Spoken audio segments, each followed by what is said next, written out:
Cuento contigo. Unidos hacemos más.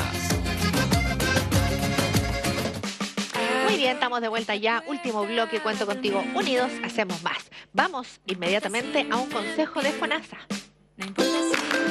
FONASA más cerca de ti. Ahora puedes pagar tu bono consulta médica en cualquier caja vecina de Banco Estado a lo largo del país. ¿Cómo hacerlo? Muy fácil. Cuando pidas hora para tu consulta médica, no olvides solicitar RUT del prestador y el código de la prestación. Con estos datos, ingresa a www.fonasa.cl, sección Servicios en línea, o llama al Fono FONASA 600-360-3000 y solicita tu folio. Acércate a cualquier caja vecina con el folio y paga el valor de tu bono. No olvides solicitar los dos comprobantes, copia cliente y copia prestador. De esta forma, cuando asistas al médico, entregas el comprobante copia prestador que será tu bono FONASA.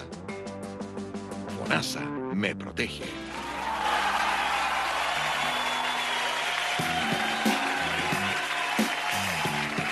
FONASA me protege, por supuesto que sí. Y también está, por supuesto, en nuestro programa Humberto Gutiérrez, de Humberto Alta Peluquería. Profesionales de la belleza, del corte, del color. Masajes, peinados y barbería. Humberto Alta Peluquería, a la vanguardia del hombre y de la mujer de hoy. Puede encontrarlo en calle Manuel Oyarzún, esquina Orella. Puede pedir una hora también al teléfono 552-2289-38. Muchas gracias a Humberto, que mañana está, por si acaso. Mañana va a estar Humberto aquí con nosotros con temas súper interesantes siempre, mucha información que él trae sobre productos, cortes, diferentes tipos de tratamiento para nuestro cabello. Ya, y quiero agradecer también a la Corporación Municipal de Desarrollo Social, que estuvo hace poquito con nosotros fortaleciendo la educación y la salud de nuestra comuna. Gracias, CMDS. Y también muchísimas gracias a Dideco, la Dirección de Desarrollo Comunal de la Ilustre Municipalidad de Antofagasta, que por supuesto trabaja constantemente en fortalecer la calidad de vida de todos quienes vivimos en esta comuna. Así es que bueno, acérquese a la municipalidad, tienen diferentes programas de múltiples beneficios, siempre están trabajando constantemente, como digo, para acercarse y solucionar muchos de los problemas de los vecinos de Antofagasta. Así es que gracias a Dideco también por ser parte del Cuento Contigo. Ya, pues, y ahora sí, último bloque, pero no por eso menos importante, querida amiga. Estamos junto a Irina Salgado, experta en prevención de riesgos y emergencias. Imposible no hablar, Irina, de lo que ocurrió en México. Sí, bueno, hola Susana, y Hola. también saludar, ¿no es cierto?, a todas las personas que nos acompañan a través de las pantallas de Cuento Contigo. Y efectivamente lo que vamos a conversar un poco hoy día es del terremoto efectivamente en México, sus consecuencias en el fondo y la relación que tiene con la sismicidad, ¿no es cierto?, en nuestro país.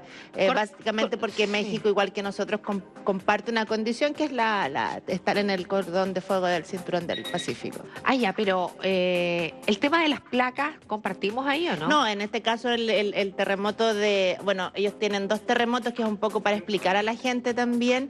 Ellos hace 17 días atrás tuvieron, sí, ¿no es cierto?, un 8.5, claro, y luego hace 8 días atrás, o sea, 10 días después del primer terremoto, tuvieron un segundo terremoto. Pero ¿verdad? eso es muy común, ¿no? Po? O sea, que en el fondo nosotros en nuestro país, cuando, por ejemplo, para el caso del terremoto del 2010, sí lo tuvimos. Y es súper fácil recordarle a la gente porque el 27 de febrero, sí, fue el 8.8, pero el 11 de marzo, que era el día de cambio de gobierno, hubo otro terremoto, que uno podría pensar que es una réplica del anterior, pero en verdad es otro terremoto. Fue otro terremoto ese, no fue una réplica. Claro, efectivamente se cataloga obviamente por los geofísicos, no por nosotros, ¿no es cierto?, como otro terremoto. En este caso, en el caso de México, incluso el epicentro es distinto.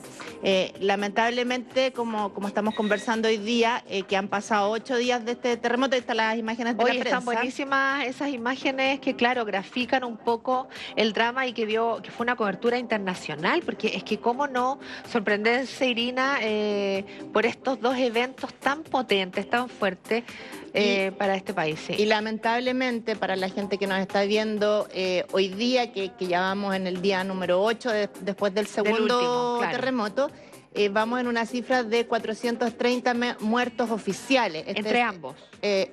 es que efectivamente la cantidad de fallecidos aumenta o se genera a partir del segundo terremoto. Claro. Y estos 430 muertos que va hasta ahora por la Organización Civil de México, sabemos que va a ir en aumento. ¿Y por qué sabemos que va a ir en aumento? Porque básicamente la cantidad de edificios y de casas colapsadas Claro. es bastante alta.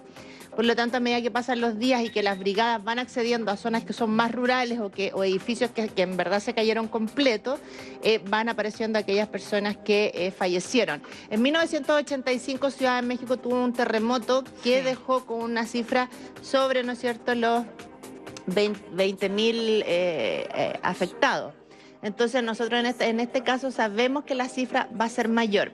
Pero sí también un poco contarle a las personas para que entiendan este espacio que nosotros tenemos aquí en el Cuento Contigo, que hay un instrumento que se usa en el ámbito público a través del Banco Interamericano de Desarrollo Mundial, el BID, que tiene un índice de gobernabilidad de políticas públicas y tiene un área de esas políticas públicas donde evalúa la reducción de riesgos de desastre a todos los países, incluido Chile. Sí. ¿Ya? Y el año 2014 ese informe señala en específico que, por ejemplo, la mayor vulnerabilidad que tiene México y Jamaica ante un riesgo de terremoto es su infraestructura y la norma que tiene. Nosotros también tenemos en ese informe algún tipo de alcances en donde tenemos más que trabajar, pero esto de pronto te demuestra que las herramientas que nosotros usamos en la parte más que son de planificación, de evaluación, en verdad no están tan lejanas a lo que te puede ocurrir cuando tienes un evento. Esto básicamente porque la infraestructura o la norma que tenía Ciudad de México, y lo hemos conversado acá, ¿no es cierto?, ahí hay una imagen que es bastante importante. Pero Irina, espérate, el daño no tiene que ver con el tipo de suelo. Es que tiene que ver con el tipo de suelo. Por ejemplo, acá lo que nosotros vemos en esta gráfica, ¿no es cierto?, son los estándares de construcción que tiene Chile. Ya. Ahora, Chile efectivamente, a ventaja del resto de los países de América Latina o en general del mundo, tiene una condición al ser parte de la cordillera de los Andes, ¿no es cierto?, de tener un suelo que es más bien rocoso. Claro. Pero igualmente tiene ciudades o comunas que están sobre suelo que es más bien arenoso. En este caso, México se presenta con una condición geográfica de un suelo que es más bien arenoso. Por lo tanto, cuando yo te comentaba que este organismo, a través del consultor del BID, se le hace que su norma en términos de construcción debe como modificarse y ser más exigente, lo que apunta es a ver en qué área tú estás siendo vulnerable, tanto en el área no solo de la comunidad, sino también de la construcción o la infraestructura. Pero ahora espérame, en México hubo un terremoto en el 85 y ahí no hubo entonces un periodo de decir, oye, mira, nos pasó esto, entonces mejoremos, lo que se hizo efectivamente, pero como te digo, esto se va evaluando, se hizo una norma que no es tan exigente y se aplicó solo en la Ciudad de México. Claro. ¿Ya? Entonces aquí la recomendación que está haciendo este IGOP de políticas públicas es que tanto Jamaica como México deberían reforzar el concepto de su vulnerabilidad en términos de infraestructura. Esto no está diciendo que justifique, sino está diciendo en el fondo que es como en el caso de Chile, que nosotros, ¿no es cierto?, tenemos un área de respuesta frente a situaciones de emergencia bastante bien evaluada, porque hemos ido disminuyendo la cantidad de muertos a partir de eventos agresivos como un terremoto, por ejemplo, 8.5 o 8.8. Pero tenemos otras vulnerabilidades que están asociadas, ¿no es cierto?, en temas como de coordinación, de políticas públicas, de la institucionalidad o del presupuesto que deberíamos tener. Pero yo no encuentro que, o sea, a ver, puede sonar aberrante lo que voy a decir. ¿Cómo lo digo? Murió mucha gente, pero podría haber sido peor. Es que yo creo que efectivamente en un par de semanas nos vamos a estar dando cuenta que efectivamente que es en verdad un evento bastante dañino. Hay que considerar que el primer terremoto es un 8.5, el segundo un 7.1 y nosotros a 21 días llevamos 430 muertos. Es una cifra bastante alta. O sea, estamos hablando en Chile, nosotros tuvimos un 8.8 a partir del 27 de febrero y en ese caso tenemos... ¿Cuántas víctimas hubo? 423 declaradas sin considerar a aquellas personas que aparecen como desaparecidas. Entonces, efectivamente son cifras altas para el caso de Chile porque tienes que calcularlas en términos de la población que tú tienes. Claro, tienes En el razón. caso de México nosotros llevamos Tienes toda la 430, razón. pero esas 430 tienen que ver con la densificación urbana que tiene, por ejemplo, Ciudad de México y eso. Claro. Entonces, ahora sí es real que de acuerdo a este mismo índice de gestión de políticas públicas, Chile en los últimos 15 años, a partir de su desastre, ha ido disminuyendo la cifra de fallecidos. Claro. O sea, nosotros hoy día en el terremoto de Iquique o en el terremoto de Coquimbo hay números que son cifras de 2 o 3 personas, pero que están asociadas a eventos secundarios del terremoto.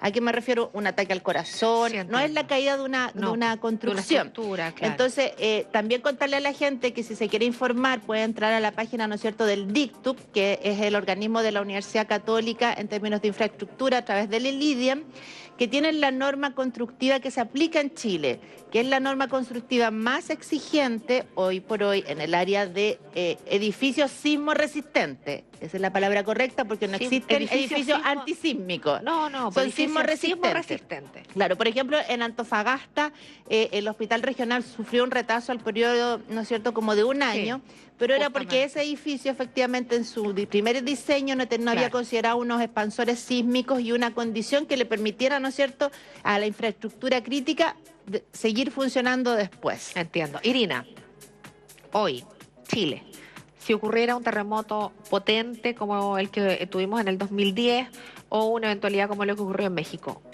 ¿cómo nos iría? Bueno, ahí tenemos una imagen que vamos a mostrar ahora, que esta misma semana lo voy a conocer la gente de Geofísica de la Universidad de Chile, donde muestra el mapa de Chile y aparecen los colores de las zonas que tienen más riesgo de tener un evento sísmico. ¿Ya? ¿Ah? Ahí ustedes pueden ver que la zona que aparece más roja, adivinen dónde está, en qué parte del país. Norte de Chile. Pues. Exactamente. Bueno, vuelve a aparecer efectivamente la zona norte de Chile, entre, ¿no es cierto?, el norte, el sur de Perú, en este caso desde Arica hasta, ¿no es cierto?, la bahía de Mejillones, o sea, hasta la región de Antofagasta, Claro. que nos pone en un escenario... Pero así como puede ser hoy día, puede ser en 100 o en 1000. Sí, estos días, y también eso nos parece responsable, quienes trabajamos en el área de protección civil, han circulado videos, personas audio, en televisión, en canales serios, se supone. diciendo que esta semana se viene un evento súper fuerte, que el epicentro va a ser en Antofagasta, en Mejillones. O sea, no existe posibilidad alguna de predecir un terremoto. Lo que sí tenemos... ¿Pero por qué en México sonaba como una alarmita? Es que tenía una gráfica similar a esta. El último terremoto que ellos habían tenido era en 1985. ¿Cuándo fue el último terremoto que nosotros hemos tenido con las características que se esperan de acuerdo a los geofísicos en el norte de Chile? Fue hace 50 años. No, pero tenía una alarma que empezaba a sonar antes del no, porque efectivamente nosotros... En Chile también existen. Hay en empresas privadas, que son sensores sísmicos que básicamente esa alarma lo que hace es sonar un par de segundos antes porque está detectando el epicentro en la parte baja, pero no es que te dice una semana antes que va a temblar. Son segundos antes. ¿Y sirve eso? Sirve para resguardarte en términos de seguridad, claro que sí. O sea, en el fondo cuando uno dice este tipo de sensores que captan el movimiento antes, ¿no es cierto?, lo que nos va a permitir es resguardarnos en una zona segura. Claro. Pero y esta imagen, como señalo, es importante porque al mismo tiempo, como surgen estas inquietudes, como tú bien decías, Susana, uno lo que hace es contarle a la gente que esto que se comenta, que nosotros vamos a tener un terremoto en el norte de Chile, que va a ser esta semana, un 8.5, un 9.0, esa información es pública en términos de la magnitud que podría tener el evento, porque los geofísicos lo que hacen, ¿no es cierto?, es decir, hay 50 años de silencio sísmico. Hacen una proyección. Pero no podemos saber ni el día ni la hora. Ni el lugar específico. Ni el lugar específico. Por lo tanto, ahí llamamos a la gente a mantener la calma, así a estar preparado, así usar esta información en términos preventivos. Oye, pero ¿cuál es el sustento científico que dan muchas personas que salen en televisión o en medios, ¿verdad?, en redes sociales, para decir que va a haber un terremoto? ¿En qué se basan? Es que como es predictivo nomás. Como te señalo, más que predictivo, es real. O sea, hay un estudio que señala que nosotros tenemos 50 años de silencio sísmico. O sea, yo no estaría equivocada al que me graben en una pantalla diciendo que en Antofagasta podríamos tener un 8.5 o un 9.0. El problema es que no sé cuándo. Y no lo sabe nadie en el mundo. No existe ningún científico en el mundo que haya podido pronosticar un terremoto. Entonces, desde esa base, lo que se hace es trabajar preventivamente y este tipo de mapas lo que hacen es poner en conocimiento el riesgo al que me puedo ver enfrentado. Claro. Que nos parece también que es positivo porque antes estos mapas no eran sociabilizados, la gente no conocía cuánta proyección, en el fondo si estaba o no estaba en un área de silencio. Hoy día los científicos trabajan muchísimo con las comunidades haciendo este concepto de educar, de explicarles efectivamente que no se pueden predecir, pero sí que uno puede tener, ¿no es cierto?, en base a los antecedentes, tanto científicos como históricos, la proyección. Claro. Y eso significa estar preparado. Irina, ¿qué tenemos que aprender de lo que ocurrió en México? ¿Qué lecciones tenemos que sacar de ahí? Bueno, lecciones aprendidas, primero, ¿no es cierto?, es conocer las condiciones físicas del lugar en el que yo vivo.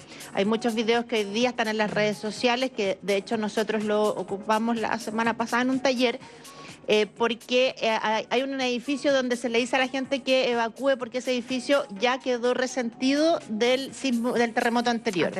Y hay un par de familias que permanecen adentro de ese lugar. Básicamente, normalmente sucede cuidando las cosas materiales. Para no perder lo material. Entonces, ahí lo que uno recomienda es que efectivamente cuando nosotros tenemos infraestructura que es, ¿no es cierto?, vulnerable y que está dañada, lo mejor es que la familia se resguarde y evacúe desde ese lugar. Pero ¿cómo es posible que una escuela pública, ¿verdad?, esté así tan vulnerable de que haya un terremoto y mueran niños y se caiga todo?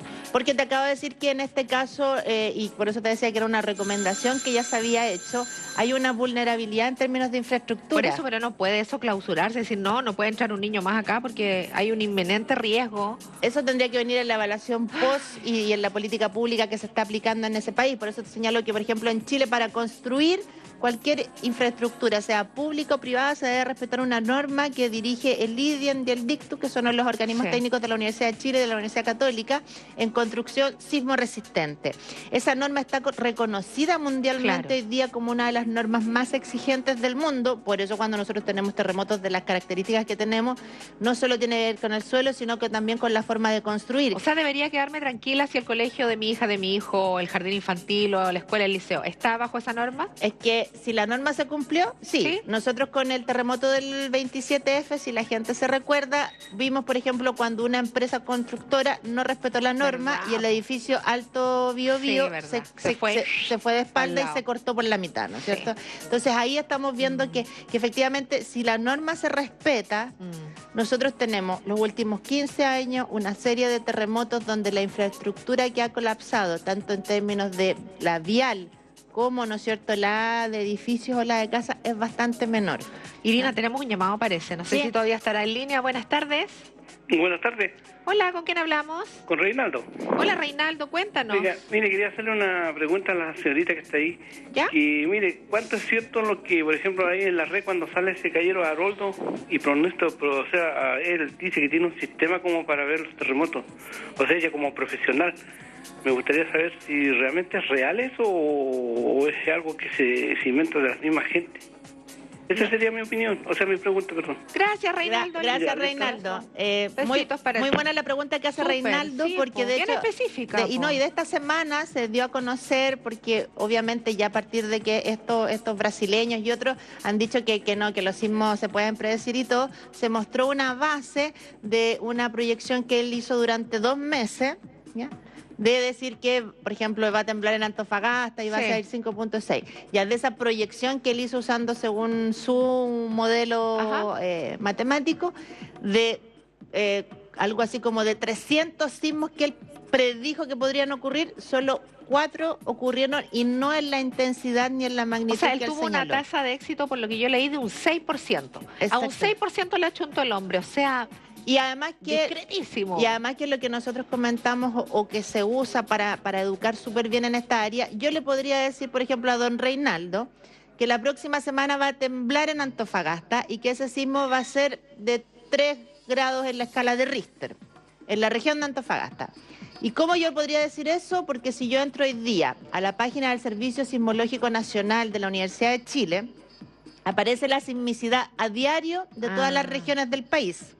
Nosotros en Antofagasta por ejemplo, por actividad volcánica. Claro. En el caso del volcán Lascar siempre vamos a registrar sismos menores en la zona precordillerana de Socaire, Peine, y eso hoy día lo podemos ver entrando a Servicio Sismológico Nacional de la Universidad de Chile. Eso porque es un hecho que está ocurriendo. Entonces ahí yo lo llamaría a él que estas personas en el fondo lo que hacen es usar modelos, pero efectivamente Y manipulan un el poco la sismo no se puede información. predecir. Claro. O sea, si no para eso, efectivamente este terremoto de México lo podríamos haber prevenido y todos los terremotos que hemos tenido No, y como nosotros. son los japoneses, o sea, ya lo tendrían mega incorporado, así que no, claro, difícil. Sí. Ya, buenas tardes, tenemos un telefonito. Hola. Muy buenas tardes, señorita Susana. Don Dionisio, tantas lunas que no nos llamaba. No le había escuchado atentamente el programa, incluso todos los primos que están programando. ¿Cómo está? ¿Cierto? Pero oiga, lo siguiente, Susanita, mire, yo siempre me he preguntado, oiga, lo antiguo será todo resistente, digamos, bajo norma, no sé quién fiscaliza esto, pero mira, yo te voy a colocar un ejemplo. Hay varias casas en el centro. Tú sabes que las construcciones, yo no soy constructor, ni mucho menos, ¿eh? Pero es sentido común. Hay muchas construcciones de madera, de 4 pisos incluso. Conde con Arriba. Sucre. Sí. Conde con Sucre, esquina, ¿correcto? Sí. Abajo, no sé qué es lo que han hecho, metían juegos y cosas. Rompen una puerta antigua y la unen con un ventanal y hacen un de aluminio o un portal, ¿no es cierto?, para entrar ancha. Digamos, los pilares, que la construcción tiene el pilar que va en forma vertical, ¿no es cierto? Sí. Ya lo rompen. Entonces, ¿cómo resiste eso? Y los controladores que arriba tienen montones de piezas que arriendan, no se fiscaliza. Oiga, y eso es lo que me llama la atención. Claro. O sea, es que está ilegal. Oye, re bonito, vienen a abrir las casas y abriendo piezas, no pago impuestos, no hago esto, no puedo donar, no doy boleta, y nadie le coloca cascabel al gato, pero sí le colocan lo más fácil, Susanita. Pero un temblor, ¿tú crees que va a resistir esa edificación? Vamos al hecho de los terremotos. Y en el centro también acá hay Uribe con Mata, también una casona antigua esa de... También rompieron acá en Bolívar con Condes, también rompieron ahí los colombianos, no sé qué cosa, rompen, como te digo, los pilares de madera. A los antiguos será tan buena la construcción antigua que llegan y rompen y el ingeniero, digamos, los seres controladores, ¿dónde están? Claro. Imagínate un Ya. terremoto, ¿qué pasa ahí? Serán muy buenas las construcciones porque te estás fiscalizando lo nuevo, ¿no es cierto? Claro. Bajo normas, según incide Tiene razón. de la Cámara Chilena de la Construcción, o sea, Sí. etcétera, etcétera, etcétera. Pero esos que llegan y cortan y hacen un tremendo entrada. Esa es mi consulta, Susanita. Gracias, don Dionisio, muy amable, muy buena su consulta. Claro, ¿quién fiscaliza aquellas edificaciones más antiguas? Bueno, en el caso de las edificaciones antiguas que ya existen, no tenemos hoy día un organismo en Chile que se dedique a hacer evaluaciones Claro. específicamente ante el riesgo de un terremoto. Sí existen dos instituciones, ¿no es cierto?, que son el Servicio de Vivienda y Urbanismo, ¿no es cierto?, que tiene un área de Sí. fiscalización en el área de construcción, y sí tenemos a través de los municipios la conocida como Ley del Mono, que tiene que ver un poco con lo que él habla de cuando empiezo yo Sí. a hacer ampliaciones en un hogar Claro. que debe cumplir la norma. Ahora, efectivamente, las construcciones que son antiguas, y uno lo hace en las capacitaciones y le informa a la gente, por ejemplo, nosotros en toda la zona de la comuna de Calama, de San Pedro de Atacama, tenemos mucha construcción que está hecha en adobe.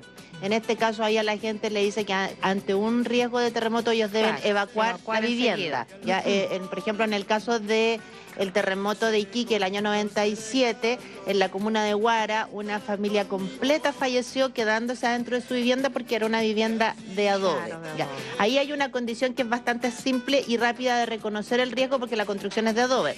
En este caso, como nos planteaba don Dionisio, cuando estamos en el centro de nuestra ciudad, que él no está equivocado, efectivamente hay Sí, pues tiene infraestructura toda la razón. del siglo pasado. Como en todas las ciudades que tiene y que sectores- normalmente que son los Sí, cascos históricos que se exacto. construyen bajo, ¿no es cierto?, no las normas que No. tenemos hoy día.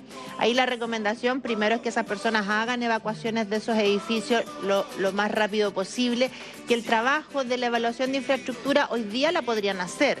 Si ese edificio, por ejemplo, está funcionando un lugar de trabajo, se pueden Claro. acercar hacia las mutualidades, cualquiera de las 3 mutualidades que existen, el IST, el H o la mutual, ¿no es cierto? Y decirles, ¿sabes que nosotros queremos que se nos asesore? Porque estamos pagando, obviamente, Claro. una evaluación del edificio en el que estamos funcionando para saber si en el fondo es un edificio que cumple o no con el riesgo. Ahora, por eso, como él lo decía, hay mucho también de sentido común. Si yo estoy, por ejemplo, en una zona que está llena de vidrios, que normalmente nosotros comentamos, bueno, en el caso de un sismo, lo primero que yo tengo que hacer es alejarme de esa Exacto. zona porque efectivamente es lo que va a colapsar. Claro.